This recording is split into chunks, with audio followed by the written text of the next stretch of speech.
could speak to squirrels, but only about tax law. Welcome to Behind the Sins, presented by CinemaSins. Welcome to Behind the Sins, your weekly look at all things CinemaSins, TV sins, and commercial sins. I'm your host, Aaron, but not that Aaron, of course. And this week, I'm joined by CinemaSins staff member Aaron Dicer. Hey, that's me, Heidely Host Cinerinos. It's back. It's you again. I am always excited to be on Behind the Sins. I always feel a little bit like, oh, hey, I remember this. This is a really comfortable space. So yeah, I'm glad to be back.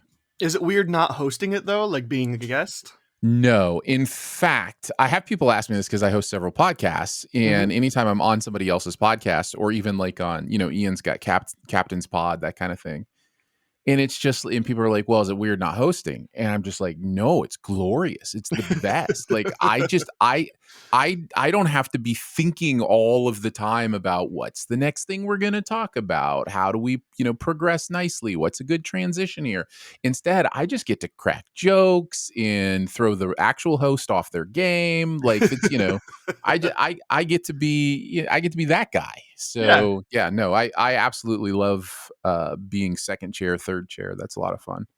It's also fun because like it's entirely no pressure because like you don't have to do the editing or like you are a guest somewhere. So like you should be a guest like you would in somebody's home, but also like be a guest. Be a guest. Put your skills to the test. Well, we have a lot of ground to cover, especially with the Saturday Resins videos that are coming out right now. So we'll dive into the SinSide Scoop. What's he building in there? Pay no attention to that man behind the curtain. This is a true story. We'll start off with Monday's video, Rick and Morty's 6x4 Night Family. This is an Ian and Jonathan script. Aaron, you've been a big champion of Rick and Morty over the last couple of years. Yeah.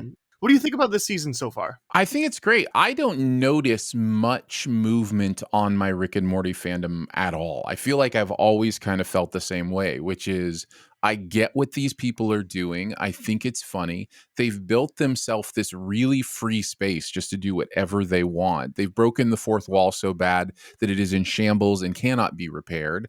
And so that's a fun place to be because as much nonsense as it is, they can still play in all the playgrounds they want to play in. And the thing I've always loved about it, or the thing I fell in love with Rick and Morty for, was this ability to take these high concept sci-fi things and really just kind of live inside them and inside of some of the nooks and crannies of those concepts. If they feel like they're in a place where they're contradicting themselves or they can't quite make the concept work, it's fine. They just hang a lantern on it. They're just like, we admit it, we know, and they'll make a comment about it. I just really like this show and kind of what it is. And I think season 6 is more of the same. I think it's really fun. Night Family was this episode. I've not yet gotten around to season 6 of Rick and Morty. I'm going to, it's just haven't yet, but this one seems to be, at least according to the comments, like a fan favorite episode of the season so far. I think people really like this one more than usual. I mean, I think it's that classic Rick and Morty thing where the fan favorites are often just weird sci-fi concepts that they just focus on for the episode. And this is one of those ideas where they say, what if you had a machine that could activate you while you were asleep to do all the things you didn't want to do while you were awake? And that's the Night Family. And then the Night Family gets mad that they're the ones having to do all this stuff. And so they revolt and it goes from there. And it's fun. It's a domino effect sci-fi concept and it's really fun. Yeah. What are some of the sins you wanted to point out? Well, I kind of looked through like the ones that, you had mentioned when you sent like your prep and that kind of stuff. And then beyond those, the one thing I wanted to mention that I didn't see mentioned was the breakfast encounter, which is a really interesting thing that Ian decided to do and is now a headache for how we do the season video whenever the season video comes out. But I didn't even think about that. But But I just think it's fun to be able to do that kind of stuff. There was the behind the scenes on that. There was a lot of conversation about where to put that counter. And originally we had it in the upper right corner. Well, if you put it in the upper right corner, that impacts the season long video because that's usually where the season episode titles go. So then we're like, well, do we put it on the bottom somehow? Do we make it transparent? What do we do? And we ended up just putting it up in the top center. But those are the kind of decisions you have to make when you make choices to add a separate counter. It also speaks to something that we have done with Rick and Morty from the beginning, which is we always sin when they're eating every single time. Half of the script sometimes are eating sins in these Rick and Mortys. During the season long videos, I can't remember, is it one constant sin timer or does it reset every episode? So there's no sin timer on TV Sins, but the counter is a cumulative, so it does not reset. So it is a cumulative counter for the season. So in theory, it could just appear at episode 4 and then continue on. But I can tell you how we're going to do it. It'll be the same as it is in this episode. When it appears, we will retroactively go back and take all the breakfast sins from all the episodes previous in the season. And we will add those on and take them away from the main sin total. And then we'll keep breakfast sin totals for the rest of the season. That makes sense. That tracks. Mm-hmm. Yeah. We'll just treat it how it's treated in the episode. Ian's just making you guys do extra work for 3 videos that you've already done. So I think that's why he did it, really. I don't think he thought it was all that funny. I think he was just like, I want to make them work really hard. Mm-hmm. Yeah, that seems like a compromise. I did have that written down, but it was kind of a subset because I feel like half of this video seemed to just stay at that breakfast table because there was so much going on there, and it was all valid. I mean, because there was Jerry's handing out pancakes, but some of them already have syrup on them, and some of them don't. So is he cooking up 2 different batches of pancakes? And then there's like, Summer got them after Rick, and Rick's already had syrup on him. So it's like, so Summer's just supposed to watch everybody eating. And then there was and then the narrator pointed out like Rick's pancakes are going to be soggy from the syrup. And then the comment section made sure to point out that Rick has said in a past episode that he doesn't like soggy pancakes. So like maybe Jerry's just messing with Rick. What if that was like the end goal for the season was that Rick is actually like an evil, or Jerry is actually an evil villain all along? He's just disguised as an idiot. Whatever. I wouldn't put it past them. I think it would be fun, and especially like I just want to hear how the narrator reacts to that when that reveal finally happens. So yeah, it just was one of those. Kind of like how, I mean, I know commercial sins do a lot of the also a little bit more frequently, but it just felt like one of those also like off of like 3 seconds. And I was just like, why is this breakfast scene infuriating me when probably if I'd have watched the episode, I wouldn't have thought anything about it. Right. But that's why we exist. Yeah. And then the other one I had was expecting us to believe that Jerry can make friends, which is a great sin on its own. And then it's just capped off with, and yep, that joke is exactly as mean as you think it is. I think that, again, that is an Ian thing. He boy, does he like to really rip into Jerry. And I get it. Totally get it. As somebody who is probably a little bit of a Jerry, I try not to take it personally, but yeah, I totally get it. I think if I had to identify with a character most in this world, or in this Rick and Morty world, it would be Jerry, because I would just be like, I don't know what's going on. Right. I don't know where I need to be. So they're just like, we're just going to put you in the playpen with all the other yous. It's like, fine, I'll be happy. That's okay. The other one I wanted to bring up was sometimes we just find Rick and Morty isms seeping into our real dialogue in our real life. In one, because we have so many creative projects where we review and leave notes and all those kind of things. One of our favorite things to say right now is no notes. And so the fact that we got to do the Jerry would be no notes at TV Sins was a lot of fun. Yeah. I was looking through the comments section trying to just, find some things to pull. And there was a lot of people that were like trying to like, somebody mentioned that Rick had mentioned that he doesn't like soggy pancakes already. And then I saw like 3 or 4 in a row that was just like, welcome to the channel, because they were just like, you sinned that, but that's stupid. And it's like, welcome to the channel. Like somebody was like, you already sinned the extension cord in season 1, episode 8. Welcome Yes, to we the did. channel. Like That's right, we did. We're It- in it every time. well, and I think they meant specifically like that electric cord leads to whatever, and they're like, it's Right. not a garage door, it's a blind. It's like, welcome to the channel. Who cares? uh, I have a fun story about me kind of being that person in real life, but we'll save that for Saturday's video. Oh, all right. It was fun. It's a tease. Look at you doing Look a at me. tease. The other thing I pulled from the comments section, I just loved this. The user was System, and he has like the Finder logo. And this is on YouTube, and he says, "We don't need to see anyone puking ever," says someone who gave Triangle of Sadness a 4.5 out of 5. So, If you don't know the story, Ian and I actually were sitting next to each other watching Triangle of Sadness for the first time. This was at the film festival down in Austin. And Ian literally could not look at the screen, literally had his eyes covered, like you'll see somebody cover their eyes in a horror movie or something. And I thought it was hilarious for whatever reason. That doesn't, body functions don't necessarily bother me that much. If they're a cheap excuse for a shock or a laugh, then maybe, but this was, in my opinion, really expertly done. So I will leave you a guess as to who wrote the puking should never be on screen ever sin. That's right. It was Ian. nice. Oh, that'll take us to Tuesday's video then. And I think I'm going to go ahead and crown it now. I think this was my favorite video from the week. Nice. So congratulations. This is one that like I had Well, to it could have been any of four from this week, and I would have felt good. I wrote on most stuff this week, so yeah. It was one of those that like I had to go back and actually delete some of the stuff that I wrote down because it was just like, you can't write every sin down. You can't write every sin down. I'm over here going, no, do it. Tell me all the things. The show will be 2.5 hours long, and we don't. Let's want that. do it. Hey, 2.5 hours of praising me. I like it. Well, I've already deleted them, so sorry. All I right, guess fine. I guess we can go into an alternate world or until time travel is invented to stop me. Yes. So. And to be clear, praising me and Daniel. Daniel slayed this script. So yeah, this was a lot of fun.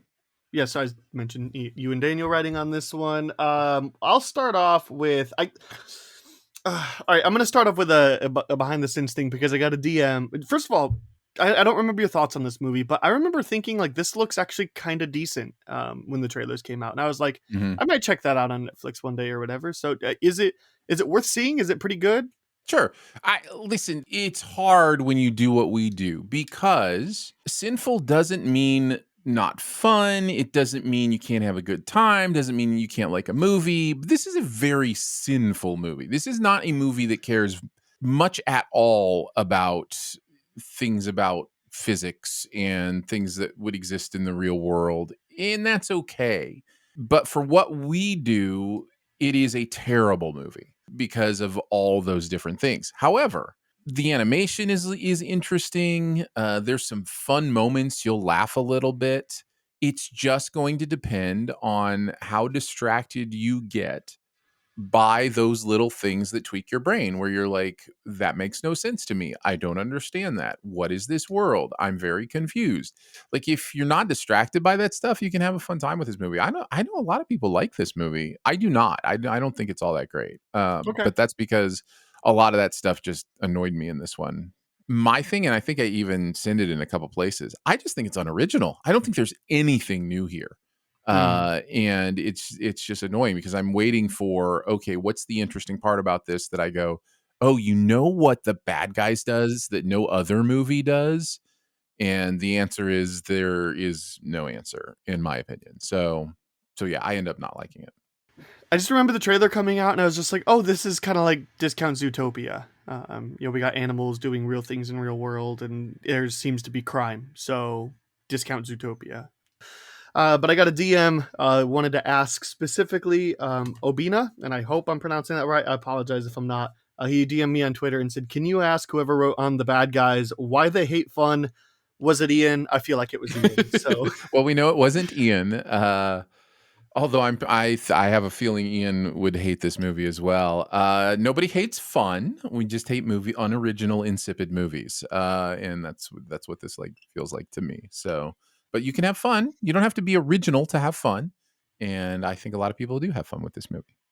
And also I felt like when you watch the Sins video, you can tell whether or not the writers are having a good time with it or not, Mhm. or whether they actually hate the movie or whatever. And I feel like this was Sins that were more like, here's goofs, or here's again why Mhm. this might be unoriginal. This wasn't, here's why this movie is bad. Right. So I got the feeling that at least the narrator was having a decent time. So Well, there you go. Well, um, good. yeah. So I was like, I don't know that I'd say that about this one, but sometimes. Sometimes. Sometimes. Let's start with the outtakes, because I love the Galaxy Quest outtake. Is there air? You don't know. It's great because it fits both in the scene and it's also the same voice. It's just it's one of those rare instances where everything comes together and it just works perfectly. And there was a really long one at the beginning as well, where it was talking about the snake says, "I can taste air," and it says, "No, I think you have a tongue that moves scents into the air like a special organ in your mouth to interpret them. So that just sounds like smelling with your tongue. But either I fell asleep in that class or was way too busy making jokes about my Jacobson's organ. So this is just an invitation to prove me right in the comments." So Mm-hmm. yeah, I like right or wrong in the comments. I like when the narrator gets meta and almost like challenges the comment section because he knows how toxic it is.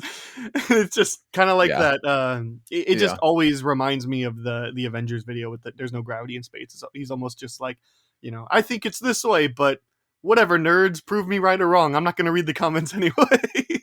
I just wrote one in a video recently where I said at the end I wrote something about we have turned off comments for this sin, and the idea being that nobody could comment on that specific like somehow there was a YouTube setting that we could set per sin so that if somebody tried to comment on this sin it would block it, which was just funny in my brain.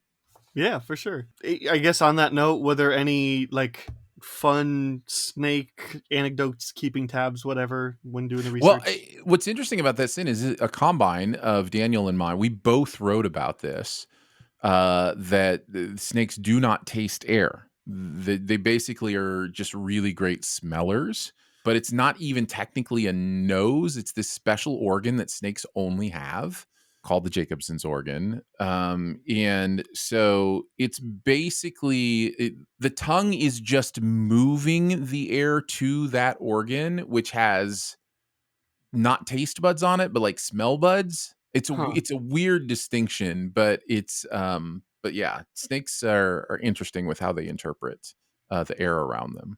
So their tongues are essentially what we do when we smell something really good and you like wave your hand over the pot. Yeah, Except it's not going to the nose, it's going towards, if we had a nose in our mouth. Like, yeah, something like that. Yeah. interesting.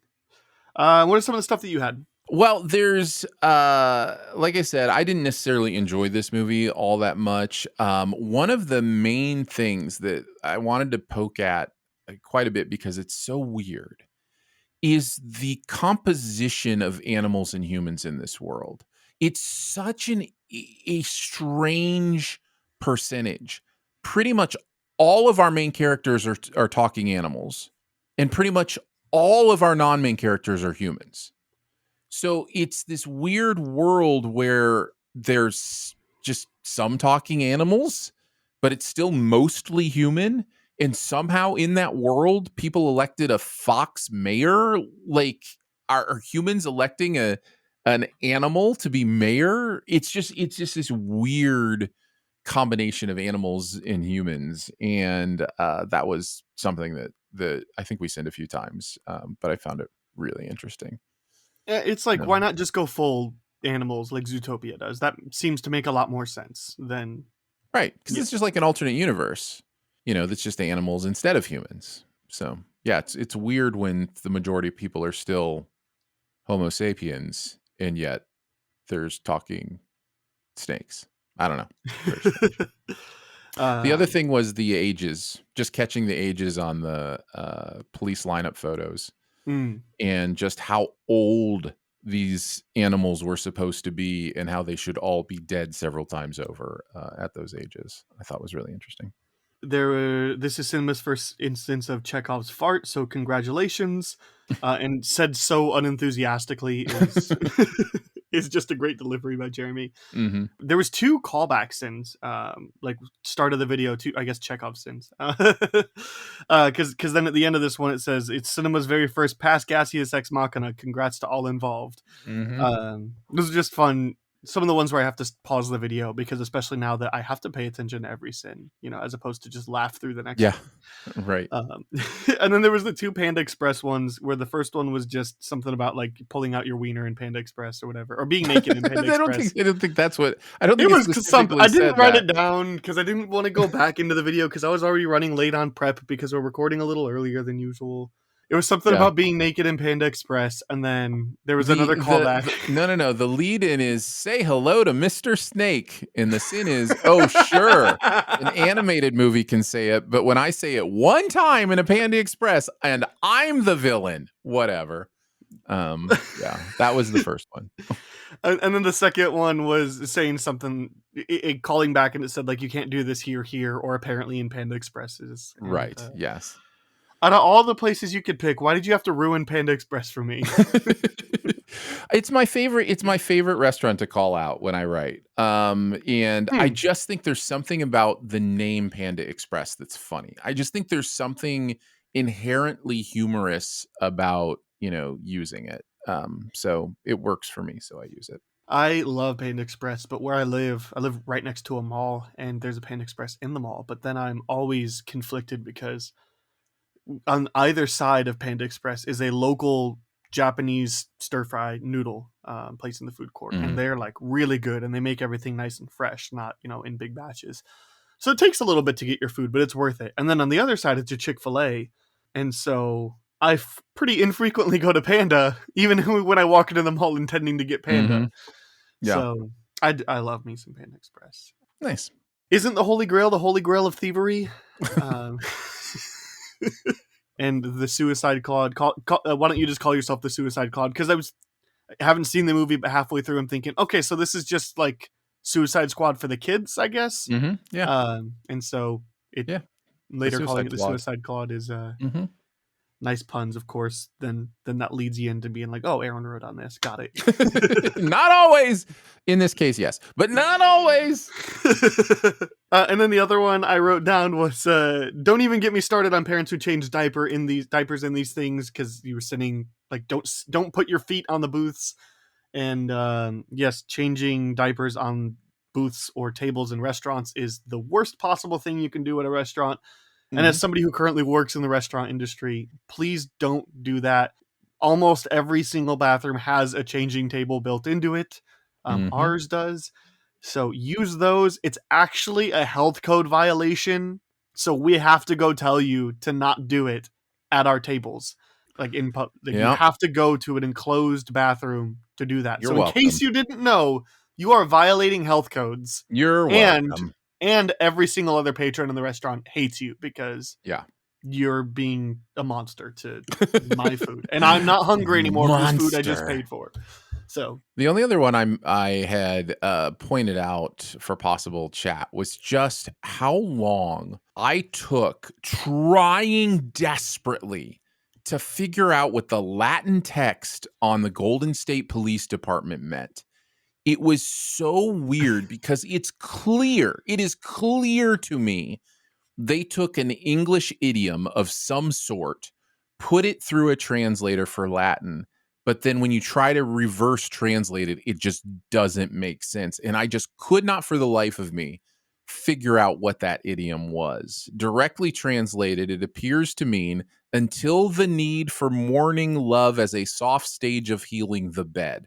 What is this? Has to be talking about like a deathbed maybe, or about being sad when somebody dies, or out of mourning comes joy, or I don't know, but it's just it has to mean something, doesn't it? It's not lorem ipsum. It's not like random.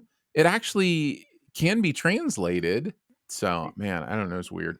It feels like, it should make sense, but it doesn't necessarily. So it feels kind of like, Google Translate to Latin, but it doesn't translate back. Or it could just be an Easter egg for somebody that's like, I like this line of poetry or whatever. Yeah. But I actually just realized I put it in the sin. I just spent a good 20 minutes. That is not an exaggeration. I spent 20 minutes trying to figure out what that Latin phrase meant. And that's as long as the video. that's way too long to spend on one sin. Way too long. Especially for something that should be easily, like, Right. should be able to easily find it. Yeah, that's way too long to Thank you, spend on Aaron. that sin.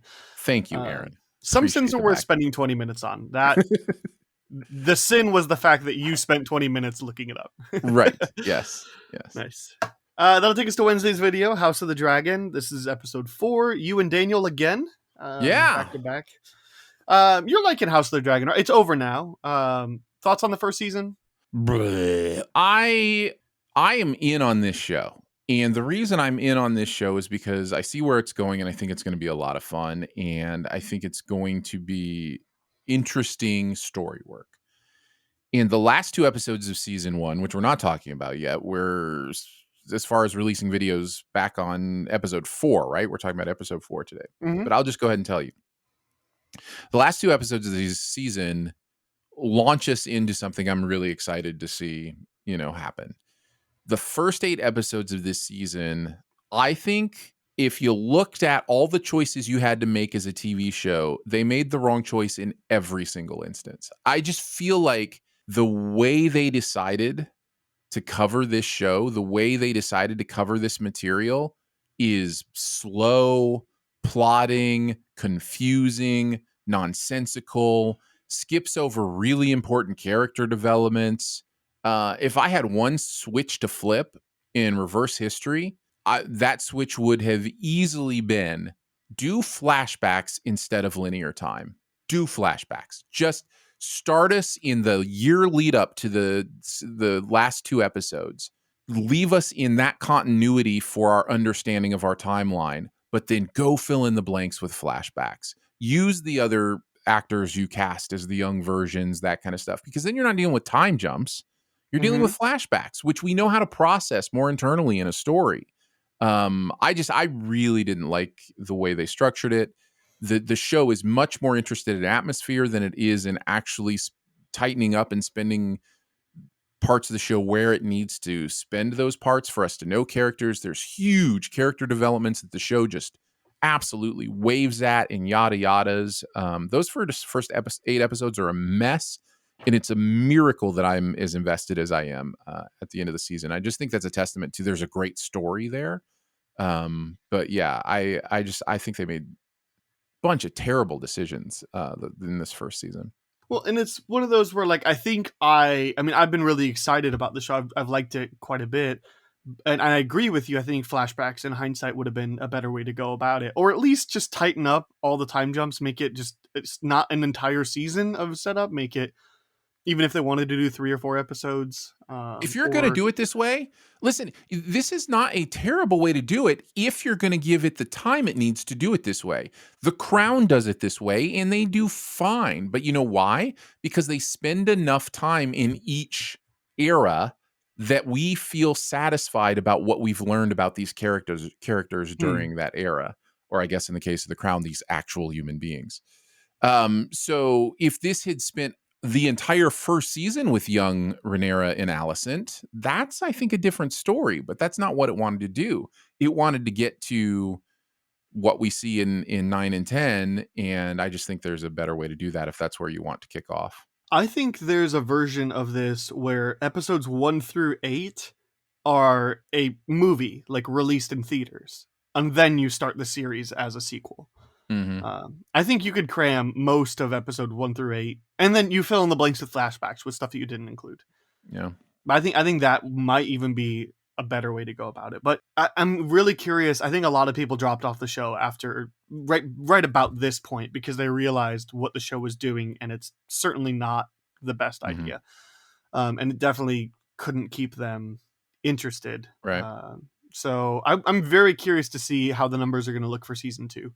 How many people are just going to not return? But it almost feels like with that finale, like, how do you stop here? Like, yeah, because it's about to be the show that you wanted it to be. So anyway, yep. I feel like they just got their season 8 out of the way in season 1, and that's fine. Let's move on. the biggest sin that I think was valid and made me really think a lot, and I think it really accentuates a lot of why we're talking about specifically the time jumps didn't work as well, is because the first thing I wrote down is that this isn't the verbatim, but I said that the show doesn't give it an explanation on why Rhaenyra changes her mind about being like a young, independent, doesn't want kids, wants to be a warrior, to all of a sudden she's like a mom. She doesn't really ride dragons much anymore. She's more general than like in terms of like plotting and strategy than she is, a soldier. And it's like we don't give that. We don't experience that because when last time we see her when she's young, she's still a warrior, and she is now interested in guys and dealing with some of the fallouts of that. But yeah, she goes from I just want to be like one of the dude kings and sleep with who I want to sleep with, and I don't want kids. And then literally the next time we see her, she's got a family of 5 and it's just like, I love this. This is great. I love my kids. And it's like, okay, how did that change? That seems like a pretty important kind of character change, even especially as it relates to being king or being queen. And it's such a weird thing. And we just need a moment, right? Like we need to see like a moment in her face after her first child is born or something like that, to where she's like, well, I didn't really plan for this, but I guess now it's here. And then now that I've had a kid, like, all right, cool, I can get behind this. I think this is maybe a better path. Like, that's all we need to see, It's a great example of why the time jumps are baffling. Anyway, some of the stuff you noted about the video?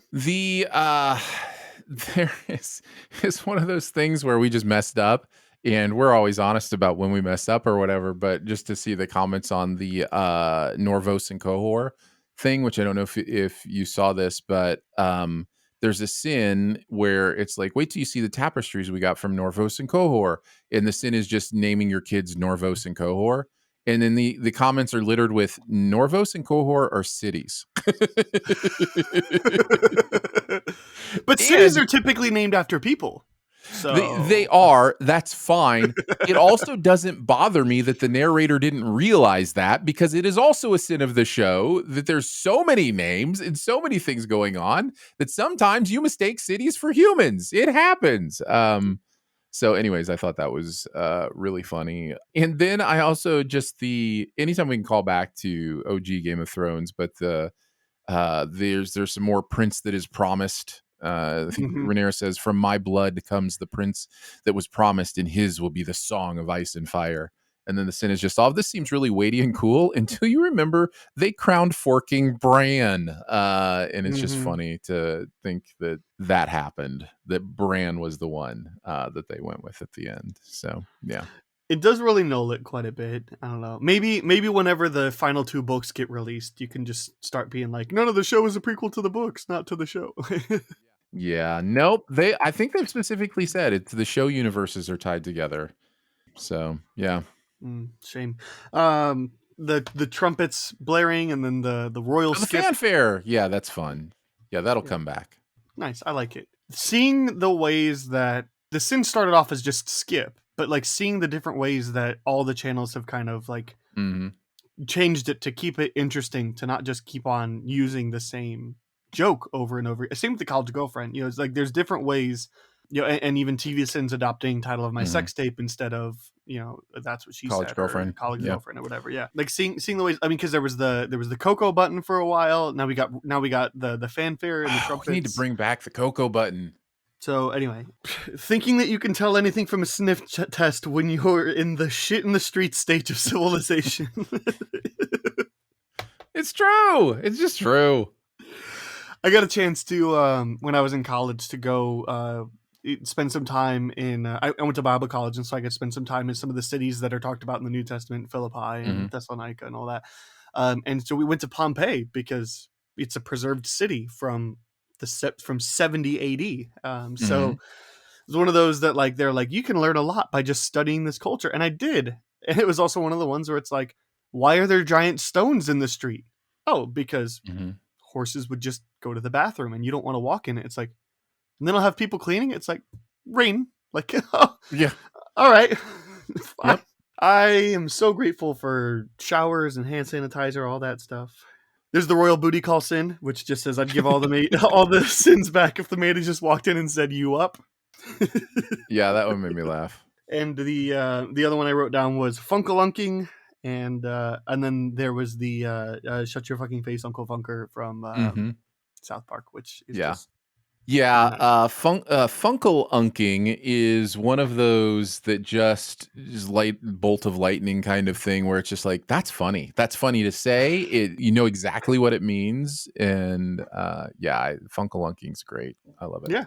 I had two questions about the video. Okay. One of them is about a future video. When can we expect the What Happened Last Night since vid? The answer is the same for every when can we expect Sin's vid answer. You can expect it when it's released, which may be never. And then the other one is the show chooses to cut to a Family Guy clip of the Walk of Shame. Oh, right. Yeah. What's the what's a little bit of insight into choosing? I mean, for obvious reasons, for censoring a lot of it, if you were to do the actual Game of Thrones walk, but I just think it's funnier sometimes too. This was Daniel's sin, and he specifically wanted them to use that scene for the Walk of Shame. It's something fun that we do every once in a while. For the most part, the narrator's going to lead the way, but sometimes we'll just have clips. Or I remember recently they kept beating something in a show or movie that we just kept saying was not interesting, and then the one time we did it, we just cut in Tommy Lee Jones. I don't care. Like sometimes it's fun to do. So yeah, we'll do some visual media like that sometimes. sure. I don't have anything else in the video. Did you? Nope. Cool. So that'll take us to Thursday's video. Dave, this I is love some the movie. Okay, I was gonna ask. So this is you and Jeremy writing on this movie. Yeah. By the way, I've never seen this movie. I don't think it has like a reputation that has made me be like add it to my watch list already. But Mhm. after this video, I was like, I think I would really like this movie. Oh, this movie's great. This movie's great. People like this movie. It's just one of those movies that's been just kind of forgotten under the radar, as has Kevin Kline, by the way, who's one of the funniest actors ever to live. His comedic timing is so good, and he's so good in this. Dave hits that part of me that's both enjoys laughing and enjoys funny concepts, but also enjoys the idea of optimism. And Dave is a very optimistic movie about this idea that it is possible to govern with empathy and care and logic as opposed to political acumen. So yeah, it hits me in a lot of right spots, and I love it. This was really fun to see. Well, and it's one of those like you think of the concept and you're like, oh, this is like one of those '90s movies that is just like silly and funny and Mhm. carefree about it, and it's like, oh no, this is like Oliver Stone. Okay. Yeah. So it's like, oh, that's the kind of movie we're actually getting. Okay, fine. I think we literally had a sin in there. I think it made the Mhm. final cut about the movie being more as themselves than actors. Like there are more as themselves credits in the credits of this movie than there are actors, because there's just so many people who are just playing their political pundits or Oliver Stone or whoever that this movie uses. So it's really interesting. Yeah. He didn't direct this movie though, right? Did he? Oh no. Ivan Reitman. It is also one of those like the Sins video pointed out. I didn't write it down, but like kind of like you're mentioning, like it seems like one of those like interesting movies that you're like, oh, like what if this could happen? Like like this guy could actually like maybe stand a chance, an actual not politician in office, Right. maybe he could do some good. But he's like, I'll make a job for every person in America that wants one. He's like, but how? You're making claims that every candidate has said, and Yeah. and why is everybody getting so supportive of you? Like, it's not like that they've been told that their whole life without ever seeing any actual change. Yeah, and the answer is because we're supposed to believe it now, right? The answer is because the movie has told us that he means it, and that's just once you start thinking about it on a real level, that's just not good enough. Yeah, some of the sins you had written out for this week. Well, conceptually, to be very clear, this movie makes no sense. First of all, the idea they could pull it off is wild. The fact that that they play it off like, oh, this guy looks a lot like the president, and it's the same exact actor like so funny to me because he looks identical to the president. That is, there's no world where that's going to work in the way that it works here. The other part of that is the relationship between him and the first lady, and how weird and strange the idea is that she would then fall in love with a guy that looks exactly like the guy she was just married to as president. It's never mentioned. It's never even, the awkwardness of it all is brought up. Specific sins, have to mention the carpet doesn't match the drapes. That's that's one of my favorites that's come out of my brain. The idea that the red carpet wasn't long enough, and so the carpet doesn't match the drapes. That was fun. And then I'm really enjoying now, anytime there's a Warner Brothers movie just sending Discovery, it's just one of my new favorite things. So yeah, almost like how whenever it's Fox, you could send Disney. Yeah. Yep. Yeah. Exactly. Lots of fun there. Yeah, that whole wife thing seemed really weird. Like, oh yeah, your husband's died, and I know he was unfaithful and pretty distant, but like he's still your husband. Like, you're just gonna run away with a new guy. He was still the president of the United States, and the fact that, can you imagine how the world would lose their mind if the spouse of the president of the United States started immediately dating somebody that looked exactly like the president of the United States after their spouse had died? It's wild to me. Yep. 1993, where you could have a president flirt with an office secretary and it be considered fictional. Yep. Yeah. This is pre-Monica, and so that stuff kind of takes on a new light. There was also the impeachment one too, right? Where it's like, since this movie, there's been 3 impeachments. So yeah, it's interesting. I got people up on a hill who are talking impeachment. Remember when that was shocking? Before this movie, it had only happened once in 1868. After this movie, it happened 3 times. Coincidence? And then the other one that just slayed me was the it was said like you got all America in a car, and then the narrator's like, what, like we're squeezed in there like some sort of buffoonish clowns in a car? Yeah, that checks out. Yep, that's us. We're like recording like as this is going like public, so there weren't any comments when I had to do my prep, so I didn't have any like questions to ask. But I did have just we got 2. I'm sorry, Dave, I can't do that outtakes this week because it was in the Rick and Morty video. Nice, and then I'm here, and that's fun. Yeah, and I just wrote another one for another movie, so I feel like that one can be used a lot. And when you have a movie called Dave, how do you not put that outtake in there? You have to. I think you have to. I think so. Anything else in the video? No, I think I mentioned everything I wanted to. Added it to my watch list. I'm actually like really excited to check this one out at some point. I think it'd be cool. I guess there was also the whole thing about just sitting how like this would never actually work because you're like, these people are committing treason and they're going on it based off of like they say they pay the nurses $50,000 and the doctors $100,000. You're like, nope, not a chance. Well, what's wild about this, the plot of this movie is we're supposed to hate the villains for doing this, for swapping the president in, but we're not supposed to hate them because they're making a person impersonate the president. We're supposed to hate them because they're being mean to this guy. Because what's the solution that our hero does towards the end of the movie? He impersonates the president. That's not okay. That doesn't make him a hero. But he's like, no, I'm going to keep doing this thing. It's a wild thing to me. It's illegal to impersonate a police officer. So imagine that scale on the it's silly and so like just the whole going on about like this is the only way a conspiracy works if it's like 7 people in a room that know about it, and like as soon as any more people find out, not a chance. But also, no way the nurses are only taking $50,000 to keep their mouths shut. Right.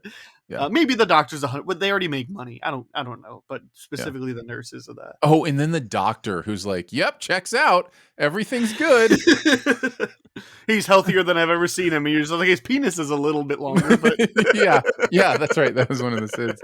Yeah. Good stuff. And then that'll take us to Friday's commercial sins. This is the Geico Secret Identity, written by Daniel. Yeah, Daniel wrote this. This commercial sucks, as all of them do that you see.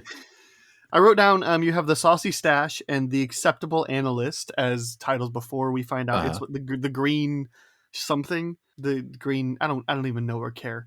But I just want to Me either. know, did Daniel have any alternate bad superhero names for this bad No, superhero? everything is there. I remember personally in college, I was picked to do like the Mr. College, variety show, whatever, and the theme was superheroes. And for my superhero, I did Miscellaneous Man and just had the most random miscellaneous superpowers, which everybody thought was hilarious and was really funny. And now is kind of like the norm. Like you look at Invincible or The Uh-huh. Boys or Uh-huh. whatever, and it's just like all these miscellaneous powers, people being silly. So yeah, it's interesting. Like one of my superpowers as Miscellaneous Man was that I could speak to squirrels, but only about tax law. So I could so I could help squirrels do their taxes. That was my superpower. That's amazing. It's the modifiers. Like they should make a show. You should get a Miscellaneous Man pilot going because like I Yeah. want him to have totally useful powers, except only in totally useless situations. Like Yeah. he can communicate with squirrels, but only about something that Yeah. squirrels couldn't comprehend. Or Right. Yep. I've decided this man is named Frank, and he can fuck off with this unimpressed bullshit. Yep. Yeah, the way he names everybody and is just like, you're all fake. You've all got masks and costumes on. Don't play with me, Susan. Which I did have a question for that. He's going around the room and he's saying Frank is actually like really into punk rock, and then he says, and this person does whatever, whatever. And then he said, and then Brad makes something called mead in his basement. And I just gotta know, has Daniel been lurking in our Discord chat? I think that's just something he pulled out. But yes, I know you guys have been talking about mead as well. So yeah. I just didn't know. Like, I credit where credit's due, man. Sure. Because I think somebody had asked something, we were talking, whatever, and then I was like, hey, I've actually done that. And then somebody else was like, I'm going to do it tomorrow. And I probably check up on them, make sure they haven't, poisoned themselves. But Yeah. Anyway, go check out Discord. It's a fun time over there. The link's in the episode description. Come hang out with us and talk about all sorts of things. Discord.gg/CinemaSins. Whoop, whoop. Some of the stuff you had from the video. I have a couple more, but... Well, this comes from Daniel. He says, this one was a bit of a learning experience in managing on-screen visuals. I wrote the whole script and was overall proud of it, but when the first draft came back, realized there wasn't a lot on screen for the editors to work with. And since the whole commercial is in an office, the footage isn't actually that interesting, especially since we have to slow the footage down to stretch 30 seconds of footage over several minutes. This led to the addition of the visuals from Transformers and the Iron Giant. Small additions, but I think both helped breathe more life into what the viewer was seeing. A side note, there was a clip of Johnny Five from Short Circuit 2 that I really wanted to use, but couldn't make it work. So fans may see that pop up in a future video somewhere. So, yeah. Yeah, and that's also like, that makes sense. I mean, if he's saying there's not a lot visually to do there, it makes it funnier, the fact that you can put in Transformers or the Iron Giant. Yeah. Yep.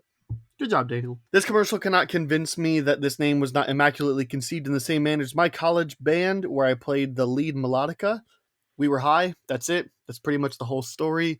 So I asked, whose story is this? Well, it's Daniel's story, but I think it's whole cloth. Fictionalized. I think that's fictionalized. So there you go. I just like to think about, like, if it was a combine, or maybe if he's like channeling somebody else who's like, hey, somebody give me a story about like some stupid thing that you did when you were high, and you named something because you were high or whatever.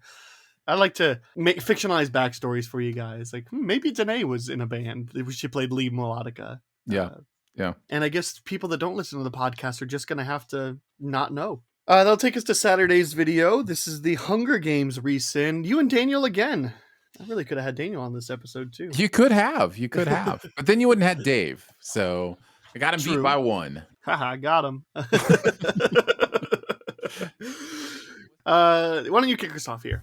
Okay, this is so fun, Aaron. I am having so much fun going back to some of these, old movies that were on this smaller side of our sins world, because we were just starting and kind of digging into them. Hunger Games is really a good movie. This is the thing that I think people put it in with all the other young adult fiction, and it kind of gets lumped into this glut that kind of happened during that time. But the first Hunger Games movie and maybe even the last couple Hunger Games movies are actually pretty good. And so it was fun going back and watching it and picking it apart. I love that we seen that the idea of giving someone 3 minutes for anything. Like, who does that? Who gives someone 3 minutes? You give someone a minute, or you give someone 5 minutes. You don't give someone 3 minutes. What a weird number. That's the kind of stuff that I love sending. And then, of course, it doesn't go 3 minutes. It goes 83 seconds, and somebody comes in and goes, "Your time's up." It's like, okay, sure, 83 seconds.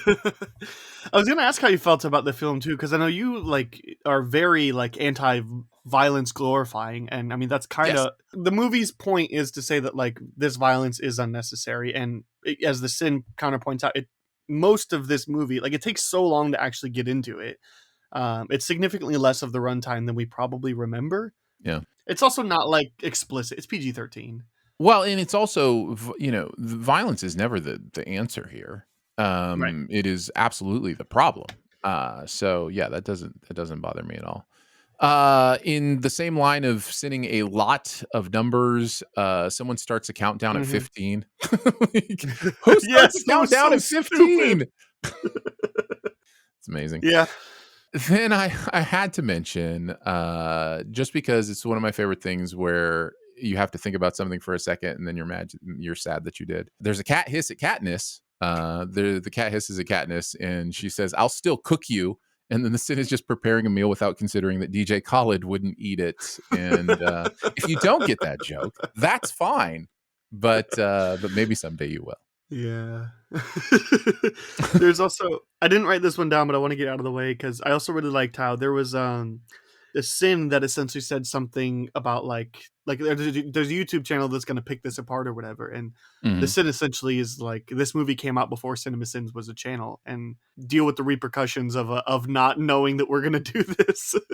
I should have wrote it down because it would have been a lot funnier if I had known how it actually was written, but that was fun because it was when I had to think about it. I was like, wait, hold on, Hunger Games was what year, and CinemaSins was 2012, so anyway, it was just I like this movie. I really like Catching Fire. I think that one's really good, and the last two are fine. I just think it did a really good job of it's more in the circle, as well as I think it did a really good job world building and adding specifically to the game. I really like Catching Fire. Some stuff from the Sins video. I'll start off with my tease that I teased earlier. The Sin says, "From this point forward, everyone will treat this pin as if it's special, but nobody will explain why." To which, this is the one video I watched with my wife because she got home from work and I'm like, I have one more thing to do while prepping, but it's the Hunger Games video and she likes the channel and she's a big book reader, so she's a big Hunger Games fan. And so she's like, all right, pause the video. And she had to explain to me what the Mockingjay actually is. And she's like, they explain it in the books. And so I just looked at her, I said, the books don't matter. And she resumed the movie video. Doesn't do its own work. It's getting sinned. Yeah. And she got mad at me for saying that, but she also proceeded to do it later as well when she did there's something else that happened. And I was just like, okay, but the books don't matter. She's like, that's fine, but I want to tell you. Almost like when you're watching Lord of the Rings with somebody and they have to be like, hey, you know that Aragorn actually broke his it's like, yes, we all knew. Also one that we both laughed at, I didn't write down, but it's where they're doing the entrance and they stick their hands up in the air, and Stanley Tucci's they're sticking their hands up as a symbol of togetherness, and it's we couldn't have figured that out on our own. And it's don't get me wrong, I'm glad that Stanley Tucci's here, but give him something better to work with. Yeah. DC isn't ruining its most important franchise characters in the scene with the Hall of Justice. Yeah. Did you already say the ones that you had, or did you have more? Yeah, I think I mentioned all the ones that I wanted to mention. Yeah. Okay. I just wanted to make sure because I think you had, but I'm I don't want to just take up all the time. I mean, there is also the fun thing that can happen in these videos that I enjoy doing personally, which is when you just make the narrator so clueless and so obtuse and something goes over their head. And the idea that the person would say, "Hey, Mitch," and the narrator would go, "Her name is Katniss," and "Hey yourself, pretty boy." That he would the narrator literally thinks that he was calling Katniss Mitch. And then there's a callback to that as well when he's like, "Oh joy, why don't you join us?" So yeah, that's fun. Yeah, and kind of in the same line, we have bringing a knife to an exposure fight because it's like exposure will kill you like 10% or whatever. Right. Yeah. Yeah. Uh, The knives aren't the problem. It's exposure that's the problem. Yeah. Yeah. which also, like, they say that 20% of you will die by exposure and 10% of you will die by dehydration. And Mhm. like, I don't think we see anybody die that way.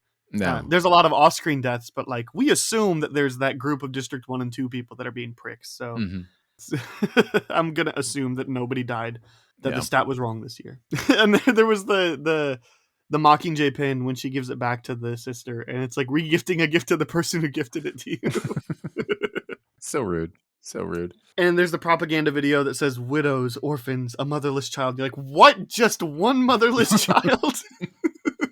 Seriously. Why doesn't it say motherless children? Everything else is plural. I'm so confused. Also, isn't a motherless child just an orphan? Like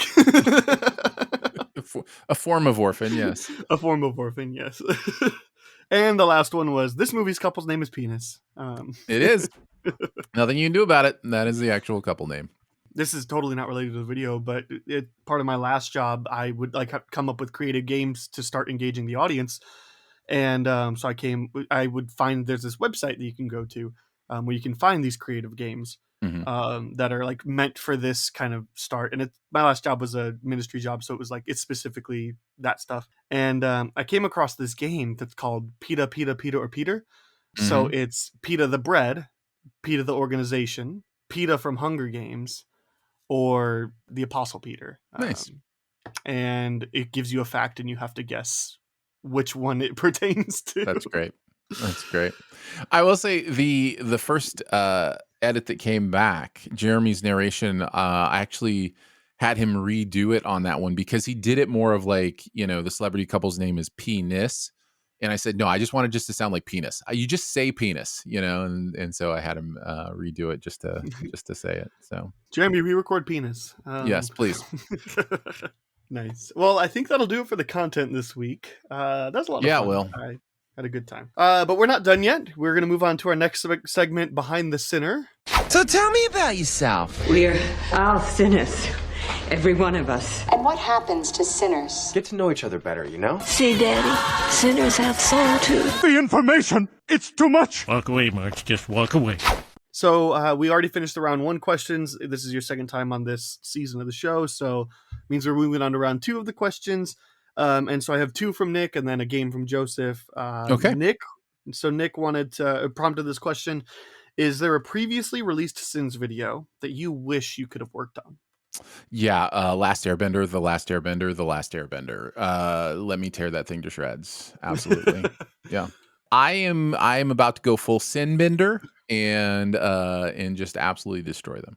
I don't know the schedule in the future, so I don't know that there won't be a chance for you to do it in the next 7 weeks. Yes. And that's not a tease. One can only hope. What's a Sins video that you are glad that you didn't have to tackle, or a film that if it gets sinned, you hope you won't be scheduled on? This is a really hard question because I just don't think of it in that way. Like every movie that gets put in front of me, I just kind of go, all right, let's go. Because if I like it, that's fun. I like sending stuff I like. If I don't like it, that's fun. So I guess the answer would have to be something that I would find tedious. I guess the answer is a Green Knight again. Because I did have to send that and it was terrible. Because it's just so slow and tedious. So and so much like of the that. movie is metaphor and Yeah. But no, That's I a don't. good answer. I mean, maybe something complex like Multiverse of Madness or something like that. But yeah, I don't know. It's fine. I gave Knives Out in the first one just because like it's so tight. So I did send Knives Out. I did do that work. I loved it. Yeah. It was so much fun. I love sending movies that are great because I think it gives the narrator a real chance to be a moron. And I think the narrator needs to be a moron. So very nice. Well, I have a quick game for you. Joseph's been coming up with these 3 sins and a lie. So far, the sins team is 0 for 1. So you get a chance to make it a tie. I have a couple of sins videos with 3 actual sins and one written by Joseph. I have one specifically saved for Ian, so I have 4 ready, but you can't get that one. Let's do Honey, I Shrunk the Kids. Okay. I watched this movie last week, by the way. So did Joseph. How's it hold up? Not great. Okay. That's what I would guess. Yeah, it's fine. I think Joseph liked it more than I did. All right, sin number 1. So one of these is a lie.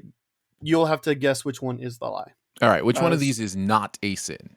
Which one of them is not in the sins video? It can still be a sin. Got it. Yes. Number 1. Weird that the adventures of these 2 children from the opening credits is way more interesting than the one of the kids experience in the actual movie. Sin number 2. I'm sure this marital drama the kids are alluding to is going to be a big part of this movie and won't be forgotten about almost immediately. Sin number 3. Actually, a truck would be the size of a house, and a house would be the size of a small town, and the Cubs would still need a better bullpen in 2019. And everyone survives this, so let's add 25 sins for all the times they should be dead. All right, let's play a game of process of elimination. Mm-hmm. I'm going to eliminate the third one. I think that is in the video. I think I'm going to eliminate the first one. What was the first one again? The weird that the adventures of these 2 children from the opening credits is way more interesting than the one the kids experience in the actual movie. Yeah, I think that's an actual sin. That leaves us with 2 and 4. Please read 2 again. I'm sure this marital drama the kids are alluding to is going to be a big part of this movie and won't be forgotten about almost immediately. Okay. And 4 was everyone survives this, so let's add 25 sins for all the times they should be dead. Everyone survives this, so let's add 25 sins for all the time. All right, so neither of those sound like something in a sins video to me. I will say you are so far correct. 1 and 3 are in the video. Yeah. I pretty quickly knew it was either 2 or 4. It's the so is killing me in that last one. Read that last one again. Everyone survives this, so let's add 25 sins for all the times they should be dead. Yeah, so let's. Like, I mean, things have changed, but we would definitely not say, so let's add.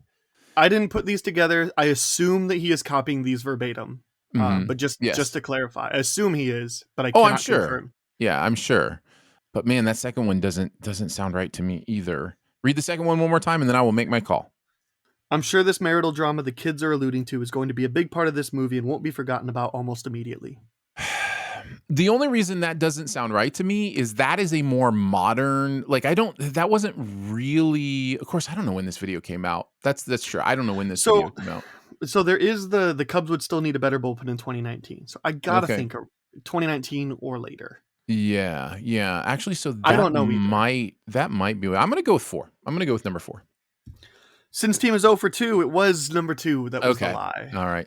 Yeah, that's only really almost something we've been doing since TV's sins existed, is that kind of sarcasm of, good thing this will never happen, or I'm glad that this, like, that's kind of a more recent addition to the voice, I feel like. So that's why that one piqued my curiosity. I should have gone that direction, but yeah. I'll give you props. I mean, you narrowed it down pretty quickly to like a 50-50 shot. Mm-hmm. Yeah, that was something we talked about at length, was just like the marital redemption is not earned at all in that movie. It's a big problem. Yeah. That, and they keep on alluding to the grass being incredibly long, and that the neighborhood is ashamed for having their long, and you see the grass and it's like, fine. Like, it's no big deal. Yeah. Right. So that's all right. I'll give you props. I got close. You got close. Yeah. So then one more thing, the specifically tailored for you, Aaron. It's been like 6 weeks, I think, since you've been on. All right. Surely there's been some sort of system that you think needs fixing. Oh, there are so many systems that need fixing. Can we talk about app orders at fast food places for a second? Yes. First of all, everybody should be doing this. And when I say that, I mean it in 2 ways. I mean, every fast food place should have an app that lets you pre-order and just say your name and pick it up. And every human being should have the apps of every fast food place they like and be ordering ahead of time and picking it up. This would save all of us so much time. It has gotten to the place now where when I go to a fast food place, if I am sitting behind somebody who's ordering at the microphone, the thing that used to be the only thing you could do, I get mad at them.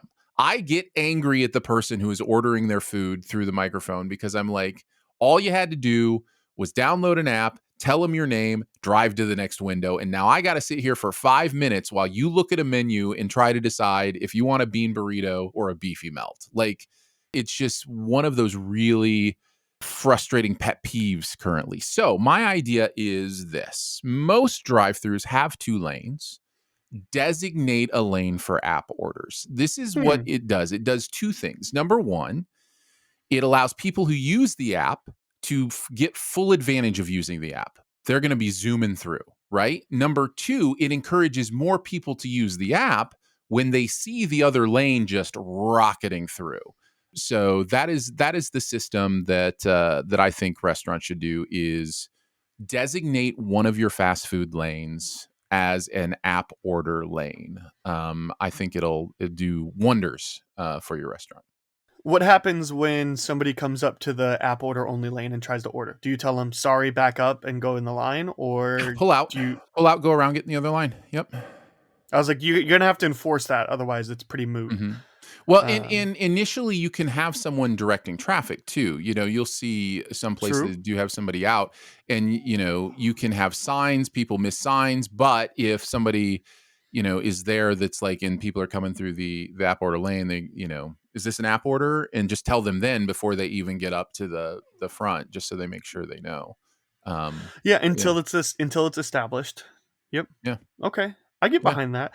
It's one of those 2 things too that I never really thought about. But if the restaurant knows how much food to prepare for the next hour, everybody's food should be ready right on time. It's when the people walk in and order in a microphone that all of a sudden your order might be a little bit late because they also have this order on top of it. To be fair, the app orders don't get made until you're there, and that's the only way to really do it, because then otherwise you'd have people not showing up and that kind of stuff. So it uses GPS to know, well, some of them use GPS to know when you're in the area, and then it'll tell them you're in the area. But generally, you either have to check in, or they'll just check you in when you get to the microphone. But then your food is, you know, ready pretty quickly. So yeah.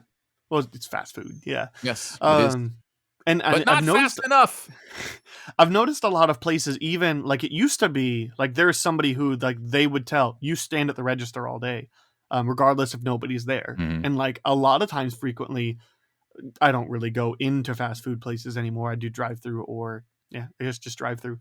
But if I were to go in and order, it takes me a couple minutes of standing there before somebody actually gets up to a register. So that would also speed up the efficiency of that. I'm going to give you a secondary idea that's not quite as good, but also has me in the fast food lane. I order my food special quite a bit. There are sauces I don't like, and so I often will get halfway down the road and realize they put the sauce on there that I didn't, want on there. And then I either have a choice. I either go back and have them make me the right one, or I just, don't eat it. And that's not fun. So my system is, in your kitchen, it already has a screen that says what I've ordered and the special parts of my order. Each member in the assembly line making my food is required to say out loud my order as they're making it. And that way, hopefully, it will register all the way down the line exactly what's being made. Because I think people are just, because they want to be in a groove or whatever, they're not actually considering what they're looking at and what they're reading. But when you read something out loud, it registers in a different way. So the system would be that the fast food workers read out loud as they're making the food, so that they get it right. Sure. That makes sense. Yeah. Also, I just think maybe just make all sauces on the side, in packets or whatever. Because that doesn't quite work when you're dealing with like a burrito or something. Like, I mean, oh, that's true. Well, yeah. I keep on thinking of McDonald's because that's probably the fast food I frequent more, because it's on my way to work and is open if I have to be there late at night. Yeah. So I'm thinking, like, if let's say you don't like ketchup, If they put ketchup on your burger, that's a really hard thing to take off versus like when we serve burgers at the restaurant I work at, it's lettuce, tomato, onion, pickle, and that's it. Like there's no sauce. And lettuce, tomato, onion, pickle, all that is really easy to pull off. And if you get home and realize you had it on there, it's not a big deal. It's the pickle is still a big deal. The pickle can be because it's juice, and typically it's the thing that goes on top, so it touches the bun. So I get the pickle, but at least the lettuce and tomato and onion are fine. Definitely not worried about the lettuce. Other than that, so I guess the pickle is an interesting one. But I have a system that I realized is broken, and I need you to help me fix it because I'm good. I'm going to fix another system today. All right, let's go. I have an appliance in my house that broke recently. Not broke recently. Something went wrong with it, and it's because this is a coffee maker, and I won't shame the brand that made it. I do like this coffee maker though. But let's just say it's really known for coffee, and it starts with K and ends in Urig. Got it. So. This brand of coffee maker I have, we have hard water where I live. It's very hard water. And so a lot of times like shower heads build up a ton of lime and soda faucets. Everything that requires water gets broken quickly. I've had this thing for a little bit less than a year, and it stopped pouring out. I think because it's clogged, even though I cleanse it every 3 months like you're supposed to. So I had to call customer service to get it taken care of.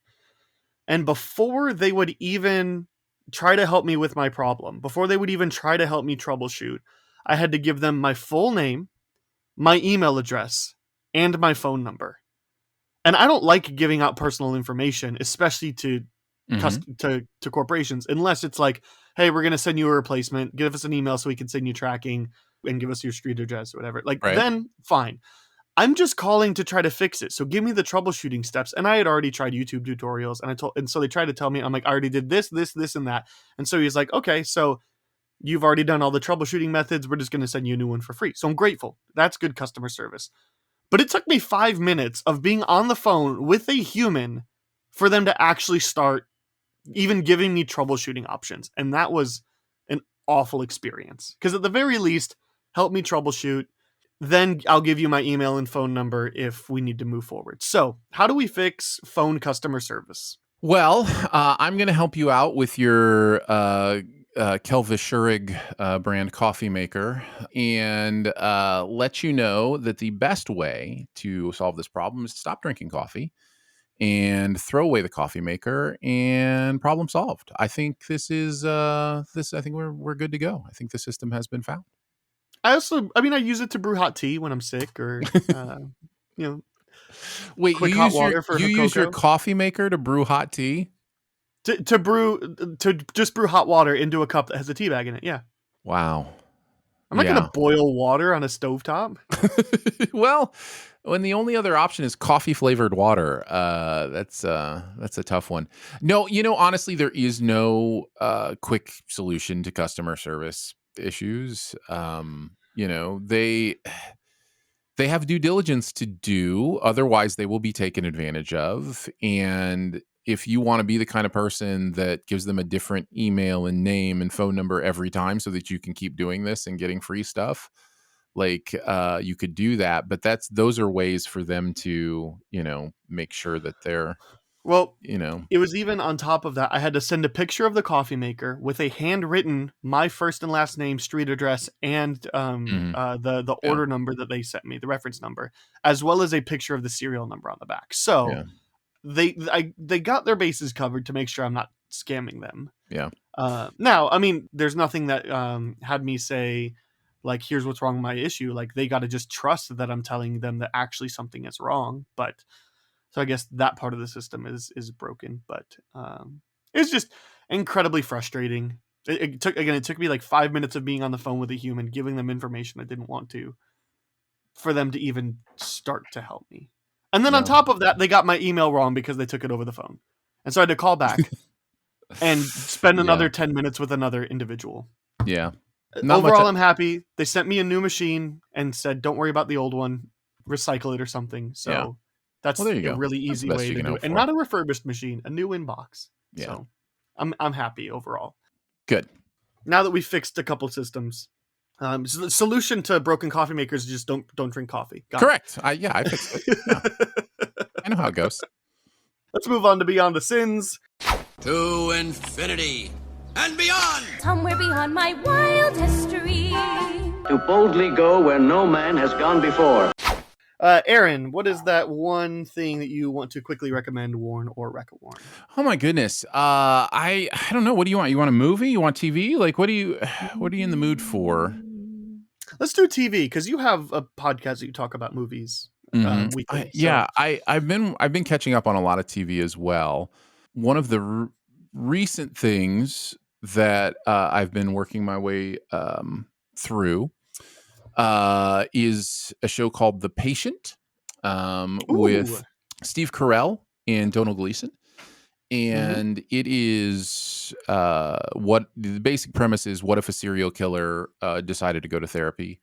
And then what if that serial killer decided in order for it to really work, he had to be completely honest. In order for him to be completely honest, he had to kidnap his therapist so that they wouldn't turn him in. That's the basic premise. It is much deeper than that. It is emotional. It is interesting. It is terrifying.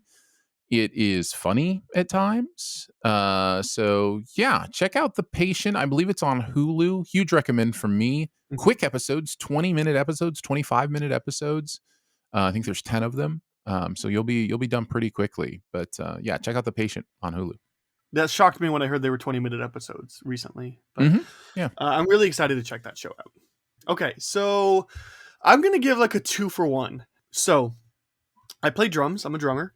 And I had this bad thing happen to where I was storing my drums at a local church. And then at 4 a.m. one day, a bolt of lightning struck the church and burned the building down. So no longer had my drums. And I now, like, I live in a house in the suburb, in the city, in a neighborhood. So, like, you wouldn't want me to play my drums in my house. I would definitely be violating some noise ordinance. As well as I have 2 dogs in the house. So, like, you can hear them right now, probably. Sorry, I do my best to subdue the noise, but whatever, deal with it. I'm a human. So, I would torture my dogs if I played drums. When it came time to replace them for insurance, I went ahead and went with an electric drum set. So I'm going to recommend the electric drum set that I bought. I've normally been very against electric drum sets, and I am against electric drum sets for performance. I think you should have an acoustic for live. The sound is just always going to be better. But for at-home practice, electric is great. It's fine. It's making no noise, except in the earbuds that I put in. It's great. It allows me to be able to practice whenever I want, as opposed to drive 20 minutes and play and worry about, like, disrupting other people's days or whatever. So it's great. I bought the Alesis Strike Pro Special Edition. It's $2,800. So it is expensive, but it is worth every penny. And that's really affordable for what you get. I mean, most high quality drum sets that feature as much as this does cost close to like $8,000 or $9,000. So it is a pretty penny, but if electric drum sets are something that you've been at all interested in, Alesis Strike Pro Special Edition. The other thing that I'm recommending is if you are a musical person at all, you should be ordering all your gear through Sweetwater, sweetwater.com. They have all microphones, guitars, amplifiers, drum stuff, accessories, everything. And if they don't have it on their website, you can call them and they can special order something for you. So they were very good in handling my order, handling my replacement.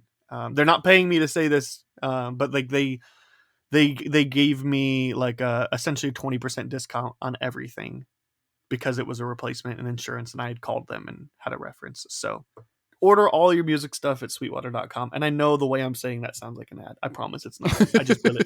I just really like them. SpawnCon. They're a really good company, and I've just never dealt with them in the past, but it was easy and painless and great. So yeah, there we go. Yep. Very nice.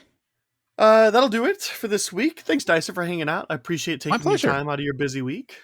Is there anything that you want to promote, places for people to connect with you before we head off? Just follow me on Twitter for as long as I'm there. Aaron Dicer. It's not a political statement, I promise. I just no matter what, as long as I'm there, you can pretty much find whatever you need. Aaron Dicer, AARONDICER. If you want to know all the stuff I do, you could also just Google my name. I'm the only Aaron Dicer in existence. So AARONDICER will get you to all the different places. So yeah, no worries.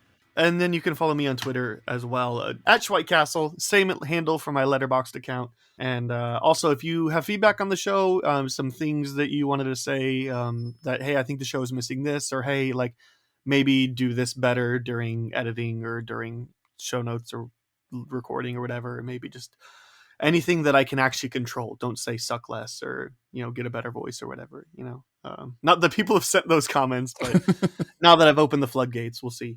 You can send any feedback you have to bts@cinemasins.com, or you can DM the CinemaSins BTS Twitter account, or go ahead and DM me at Schweitcastle. Any way works. We check them all. And lastly, don't forget to like and subscribe wherever you're listening to, and come on back next Thursday for more Behind the Sins content. Thanks for listening. Send any feedback to bts@cinemasins.com, and be sure to subscribe, rate, and comment. Find more ways to connect by visiting cinemasins.com/BTS. I'm going to put you up here. Now you are above me. Cool. Hey, I was doing some thinking yesterday. Great job. Good job. Way to go. The hope is that it will be fun. I mean, isn't that always the hope? No, usually we're like, man, I hope this is really boring for people. I hope people get mad on Twitter at us. Success all the time. Yeah, I mean, I just remember like the trailer coming out, and I was just like, oh, this looks like discount. The guy who directed Ghostbusters. Just that guy.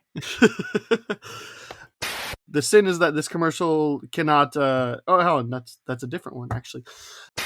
I'll do that again, otherwise I'm going to hate editing that.